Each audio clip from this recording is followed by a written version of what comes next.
Bienvenidos a otro episodio de Filosofía, Psicología, Historias.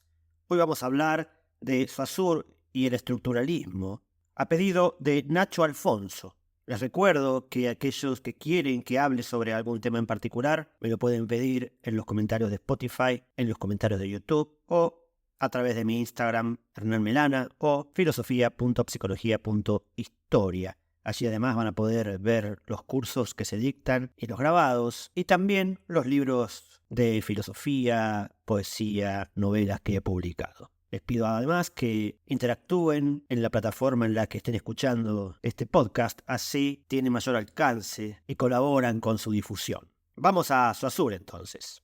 Ferdinand de Saussure fue un hombre cuya mente brillante desentrañó los misterios del lenguaje y brindó muchas herramientas para comprender la forma en que las personas nos comunicamos y también en la manera en que pensamos. Nació en Ginebra, Suiza, en 1857. Desde pequeño mostró una fascinación por las lenguas. Dominaba el latín, el griego, el sánscrito. Era un niño prodigio. A los 15 años asistió a una conferencia sobre sánscrito y quedó fascinado por la lingüística comparada. Esa fue la experiencia que lo impulsó a dedicar su vida al estudio del lenguaje. Luego será un estudiante destacado, graduándose con honores en la Universidad de Ginebra en 1875. Tras graduarse emprendió un viaje por Europa para profundizar sus conocimientos en lingüística. Estudió en Leipzig y Berlín, se especializó en sánscrito, llegando a ser un experto en la lengua y su gramática, incluso publicando algunos trabajos académicos sobre el tema. Luego retorna a Ginebra en 1881 y ocupa el puesto de profesor de sánscrito y gramática comparada en la universidad. En esa etapa comenzó a desarrollar sus propias ideas sobre el lenguaje, que sentarían las bases de la lingüística estructural. Amaba la música, le gustaba asistir a cuanto concierto hubiese y le gustaba también representar de manera amateur papeles en óperas. Tenía buen sentido del humor y un gran interés por la filosofía, la historia y la literatura. El punto más alto de su carrera fue cuando dictó el curso de Lingüística General entre 1906 y 1911. Él no lo publicó, pero sus alumnos recopilaron sus lecciones y las editaron póstumamente en 1916. Este curso es un poco las bases de la lingüística moderna. Él trae conceptos fundamentales como el signo lingüístico, la distinción entre la lengua y el habla, la estructura del sistema fonológico y la diacronía enfrentada a la sincronía. Muere en Suiza el 22 de febrero de 1913 a los 55 años.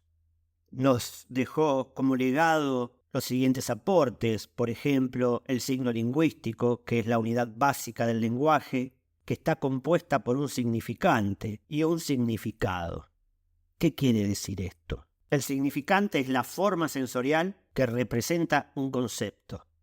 Por ejemplo, la secuencia de sonidos que componen una palabra. Por ejemplo, pensemos en árbol. Por otro lado, cuando decimos la palabra árbol, hay un concepto mental que es denotado. Ese es el significante. Una cosa es el signo perro en el sentido idiomático y otra cosa es la representación. También habló de la diacronía y la sincronía, porque para él la diacronía se refiere al estudio de la lengua a través del tiempo, analizando cómo evoluciona y cambia con el paso de los siglos. Pero para él la sincronía era algo que por el contrario se centraba en el estado actual de la lengua y en cómo funciona en un momento determinado. Por ejemplo, imaginémonos que estamos estudiando nuestro idioma español desde una perspectiva sincrónica. Vamos a analizar las reglas gramaticales que rigen la formación de oraciones, la conjunción de verbos, la declinación de sustantivos, etc.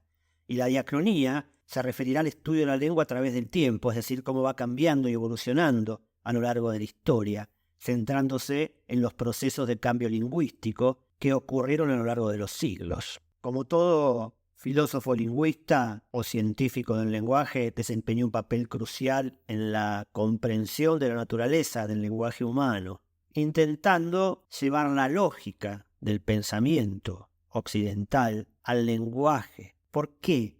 Porque tenemos que ubicarnos en el siglo XIX y el principio del siglo XX, una gran lucha de muchas disciplinas, de querer acercarse a la ciencia que se había vuelto cada vez más materialista, en el sentido en el que la metafísica no tenía más lugar. Y entonces todas las disciplinas luchaban por ser ciencia.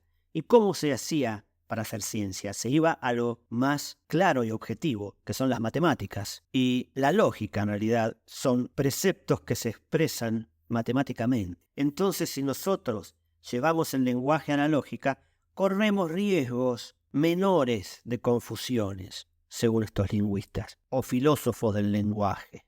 Claro que esto trae aparejado un grave problema, y es que no todo puede ser reducido a la lógica, porque correríamos el riesgo de creer que el pensamiento lógico es el único que existe y que ha existido en la humanidad.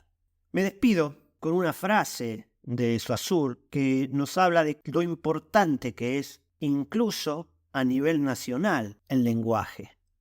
Y esta frase dice así: las costumbres de una nación tienen repercusión en su lengua, y a su vez la lengua es la que en gran medida hace a la nación.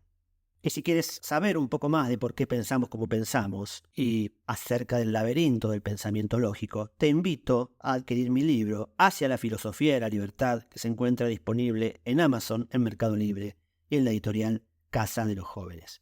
Gracias y hasta el próximo episodio.